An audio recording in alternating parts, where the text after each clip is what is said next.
And notice we don't have any music, we don't have a lot of stuff running. The computer or the backup server I'm using just kept crashing. So I just didn't have the music, so we're not going to keep the timer. Normally lets everything sync up. So I'm just going to talk a little bit to try to get things to sync up, because it takes about a minute and a half for every place to obtain the access to the stream. So I don't want anybody to miss what's going on. Sorry for the late start and everything. Like I said, my device just keeps crashing. Every single time I hit go stream, it crashed. Well, let's get into it. Today I'm hoping to change your perspective on what ring signatures are with Monero.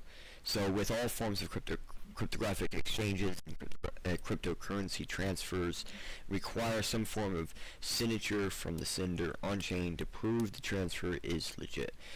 One way to ensure privacy is trying to hide the real signature of the sender in a manner that is verifiable by the receiver and system. So today we will talk about how we sign on Monero instead of how one would sign cryptographically, because the phrase is ring me, sign we. So before we go any further, let's go ahead and thank today's partnerships and sponsorships.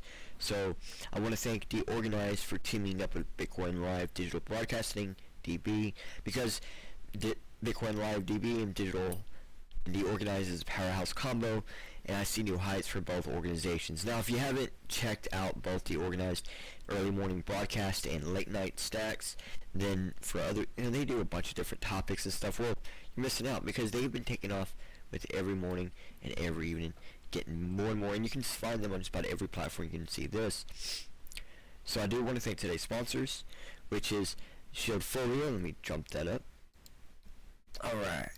I want to thank Shieldfolio for sponsoring today's episode from within a quantum bit, as well as the Bitcoin Live DB network. Now, if you haven't seen a Shieldfolio, well, they're like a little black book made from stone paper. So they're fade resistant, tear resistant, even water resistant. So you know the info and secrets you store in your Shieldfolio will last and survive whatever you throw at it.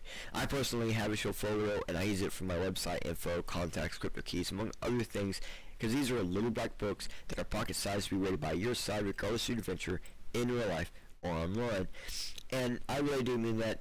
They are really neat pieces of paper. Now, they do have more options and stuff on their website. Go ahead and use that QR code. You jump to the website, get yourself Shieldfolio and other products, and use the code BitcoinLive20. You get 20% off your purchase today. Now, before I go any further, let's roll in with the roll-ins and see if they actually roll in.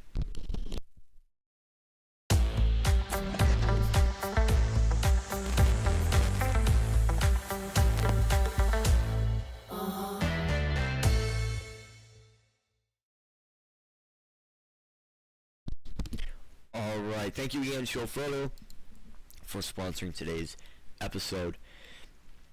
So let's jump into it before something else crazy happens. Well, I want to welcome everybody into the photon of the greater fourth dimensions quantum machine. And so throughout today's episode, we are going to basically have these little QR codes.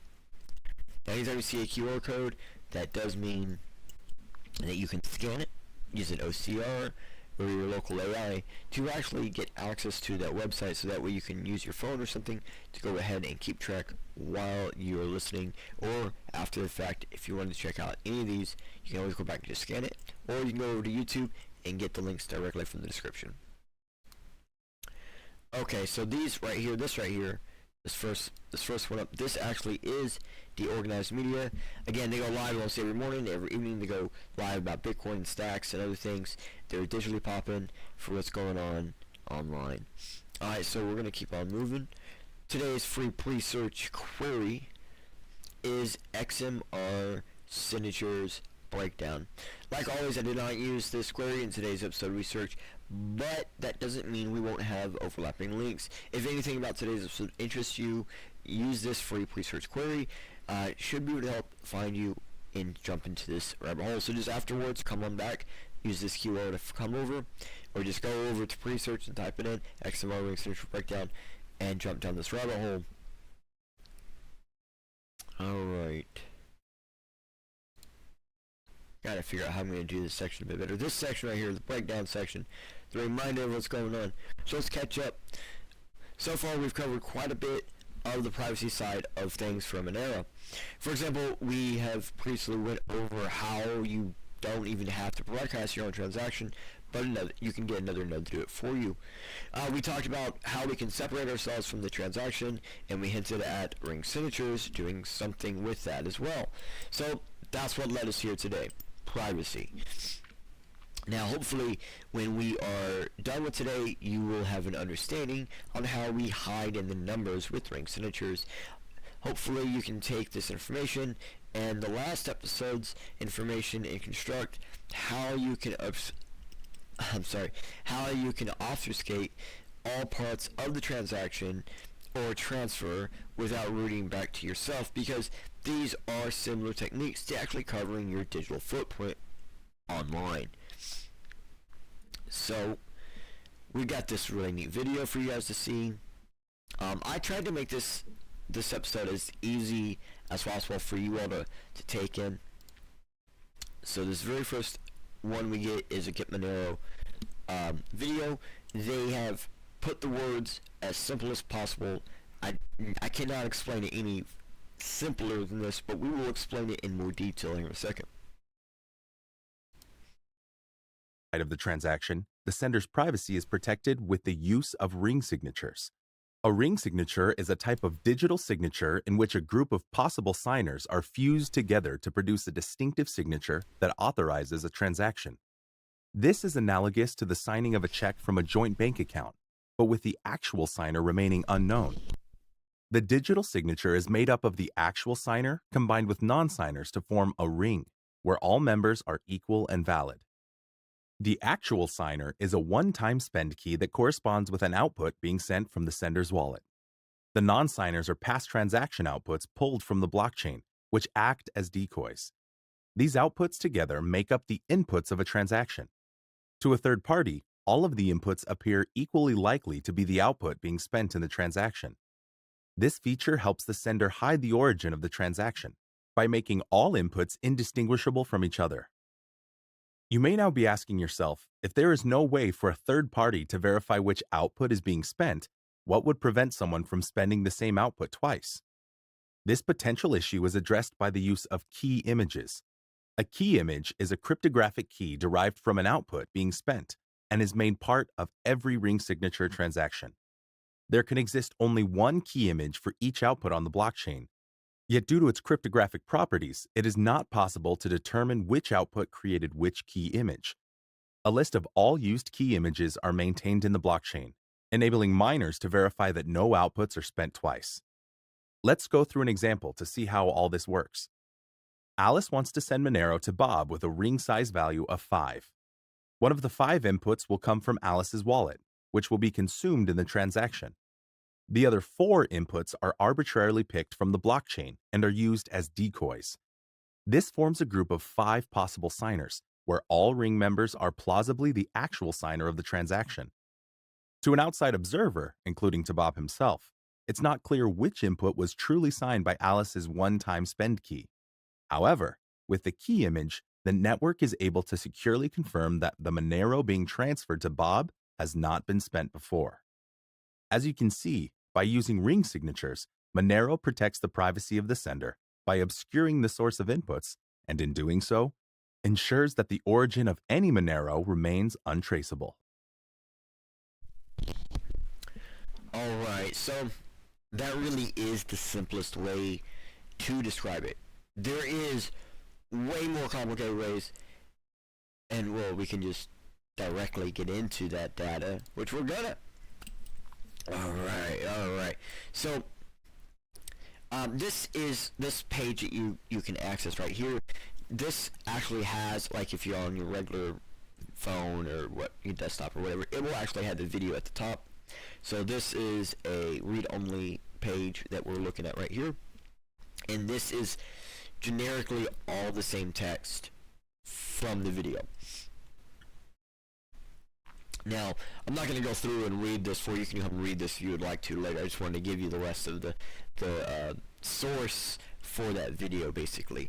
So just to help explain though, so when you are transacting on Monero, there are layers of the privacy. So let's assume you're running a mid-privacy setup. So you have a lowered ring size. Well, use an example ring size of 5, like from the video, but you will use Dandelion++ to let a different node broadcast. You're separating yourself from the IP, from the transaction, while the ring signature actually separates the transaction from the receiver. So right now, there's still things that can be done, like if people know your receiving address and they build a list of sent to addresses, there's a chance a big exchange could actually map false addresses to bypass ring security. That's why we would have to discuss stealth addresses eventually. But first, there is a reason why ring signatures are so important, because if you didn't just hear, there is a way to bypass ring signature security. Okay, but that is on low signage, low numbers, and without stealth addresses. So why is it so important to have it if it's by itself not getting the job done? And I think that was the hardest part of today's episode. Oh, sorry about that. I think that was the hardest part of today's episode, was trying to find any amount of proof that explains why this is so important. And in some way, ring signatures is just that simple. We're hiding in the numbers. We're not the only person being presented. We're not the only transaction being presented.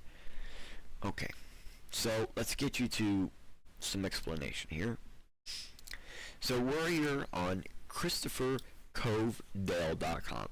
Yeah, this is like a personal researcher's actual personal blog, and it's really good. So here you can see we're partway in the blog, and it starts off with, what are ring signatures? Ring signatures consist of several key pieces. This is the anonymity set. The signer selects a group of public keys and some decoys and one of their actual public keys, right? So this allows them to hide in plain sight. One of the only keys in the ring belongs to the actual signer. The cryptographic trick is to construct a valid signature without revealing which one. So that, I believe, is the magic trick that we are going to see with ring signatures that a lot of people don't understand, is it never reveals which one is correct. An array of responses and challenges used with the challenges to show knowledge of the private key without revealing it. This is used with a zero knowledge proof loop. The signature must wrap around the ring, making it internally consistent while proving knowledge of the private key without revealing it. A message to sign. So this is a content being signed, okay? Including it binds the signature to the message, ensuring integrity and preventing replay attacks. A replay attack is basically what they were saying at the end. We reuse the same key, use the same funds over and over and over. How ring signatures are constructed. So they select the ring. As signer collects a set of public keys, the set includes decoys and the signer's rule randomly placed in the ring. The signer's notes their own index. So the signer needs to know their index, where they're at in there, right? So we're going to generate the key image. And you see here, they're going to do hash to point I equals X times HP, which is your hash to point. So we're going to use the signer's key, we're going to use the private key, we're going to have a hash of the P mapped to the obstacle curve point, and then finally the key image. So I is the key image. Alright, in Monero, each transaction output has a unique one-time public key. A key image ensures that each output can only be used spent once. As the same image appears again, it's flagged as a double spend. So here's how we generate that. Here's the signature loop, generate left to right.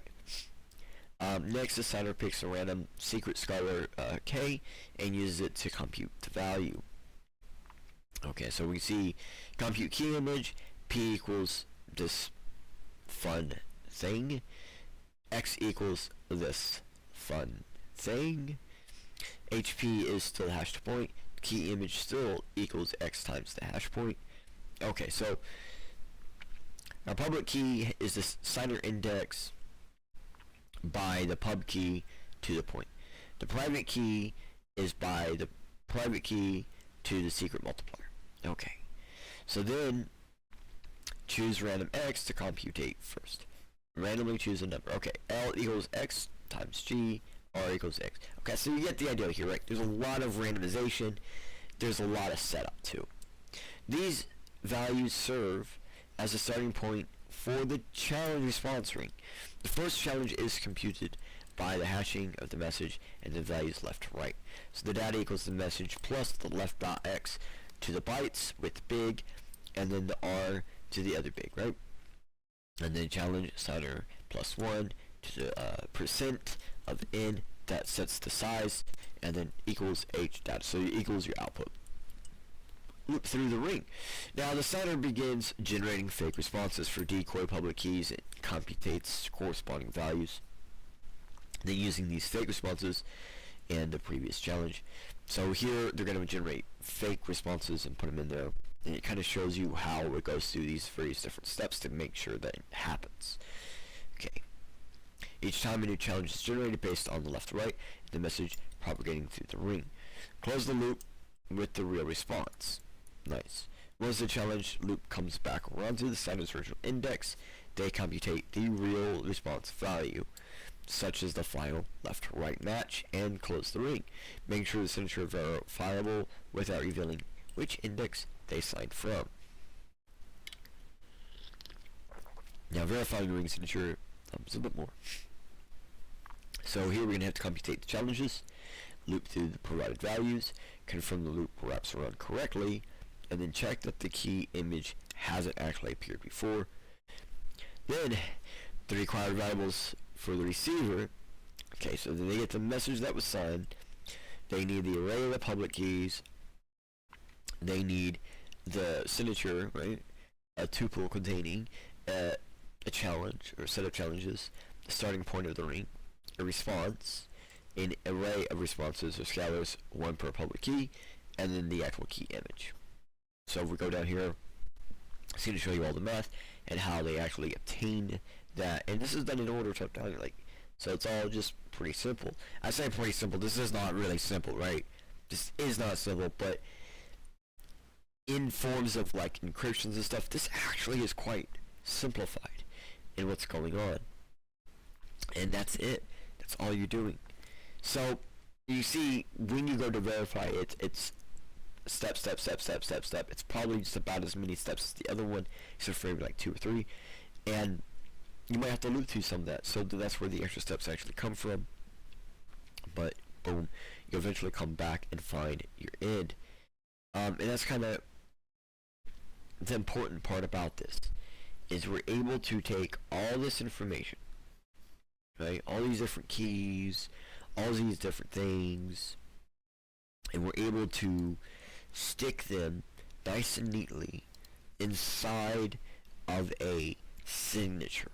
Imagine you write your name down, like you try to sign yours for something, and you, instead of writing just your name, right, like a bunch of other people write their name in the exact same spot too.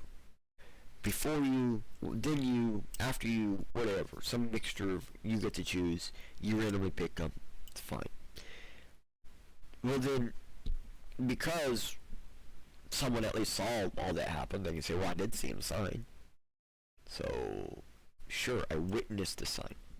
That's similar to being able to pull out the data, even though we don't know which one of them it actually was that signed the person's real name. It could have been any one of us that signed that person's real name. So now imagine you go to the counter, and you don't go to the counter, your grocery cart, your buggy, your basket, it goes to the counter, and the cashier can't see anybody. Brings everything up. Now it's time for someone to sign to pay for this. And one at a time, someone different comes up and signs. And then someone comes up different and signs. And just keeps on going. The cashier can say they saw 6 people sign, 9 people sign, 12, 13 people sign. And then you go, well, which one was the real? I don't know. Like 5, 6 different ways. But then when you try to leave the building, they want to check your shit. Okay, so that is similar. We don't really care how in the hell you get your transaction to the blockchain, how in the hell you made it, as long as it follows this one few rules, like for example the ring signature rule, and the various rules are followed. When you come up to use that funds, we scan that shit, right? We scan what you got, we scan the blockchain. Oh no, you know what? I have not seen this receipt yet. We scan it, okay, so we're good to go. We're good to go. The next person shows up, it's got all the same items, just about. Maybe something's different. But same exact receipt. Nope, sorry, seen this receipt, can't let you through. Fuck off, bro. So there used to be this thing where it was like first movers advantage had this advantage with Monero, and it ain't true anymore, and that is because the ring signature size was increased over time. And it's kind of complicated because when we're talking about this, the ring signature is so much. I have some notes. I'm going to read these notes. Just like if you was to hide with 4 other people that look just like you, but say none of you sounded the same.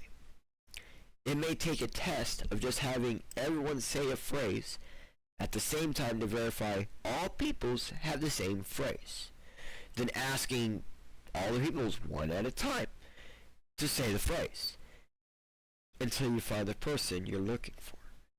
So the trick is simple, but the result is huge to privacy, of course. And that is the point. Okay, so simple but huge impact to your privacy. Now, I did want to have a few more things up and running for today's episode. I'm just going to push them to next episode since I couldn't get started on time. I'm basically just going to cut short today because the computer and issues, and I do apologize. But we're going to include that in the next one, which will help. Originally it was going to be like a preview of what's next, but we'll just do it all with there. We'll do it all next time. Boom, shabam. I say it like that because I'm looking at the notes. It'll take me a long time to read that. So we're going to... But this is the main part of ring signatures. It is simple, but huge impact when used with other things to ensure privacy. So Monero nowadays has a large ring allowance, and you can use more signatures that all seem more like normal transactions that are not like they're like you can't really tell when it's a an asset being signed versus like a transaction being signed. More of the transactions on chain look similar, and so we can think that as part of the privacy. That's how why the systems that we've talked about up to now, like Dandelion ++ and Bulletproofs, and that's why they all do what they do. So that way we can all work together. They all work together for a better privacy set. Now, if you do remember our Shadow Dive, we spoke about how XMR is very confusing. Well, hopefully it's a bit easier to see why. The he said, she said really is the reason.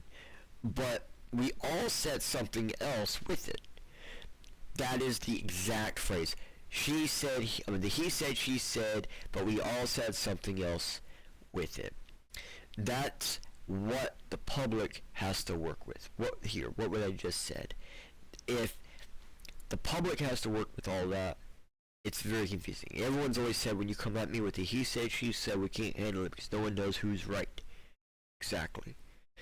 So the miners have a type of transaction serial number to know what's good. Sometimes it takes a spendage to test a key to see if it's good. So sometimes a chain split may collapse just to show the true chain making what appeared to be X amount of XMR disappeared, while the real amount of XMR in that chain split was actually revealed to be less in reality. That's the beauty of adding ring signatures to your chain. It does indeed make things confusing to the public. So today's dive may not seem as deep as the last one, but it truly is deep in Monero, because without it, we would need an additional measure for privacy, because we would just be imagine you're trying to transact a Bitcoin, and instead of just using your node, you finish up your transaction hash and you hand it over to your buddy on a piece of paper, and then he plugs it into something and sends it digitally to someone else through some private system, and that person actually transacts it to the blockchain just to be directly tied to you in every possible way other than your IP. That is the that's it. Without ring signatures, that's the difference. It's still you. We can still see it's you. We can still see who it got sent to. And next time we come up, we will be able to show you how to hide how you received it or who received it, stealth transactions.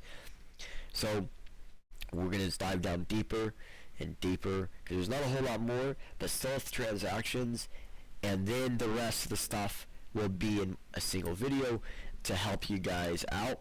I hope you guys have been enjoying this XMR breakdown. I'm trying to do it as very simple as possible, but just like with Monero, it doesn't really make sense unless you're looking at it more like under construction, not under construction, and that's about it, because Monero is always under construction.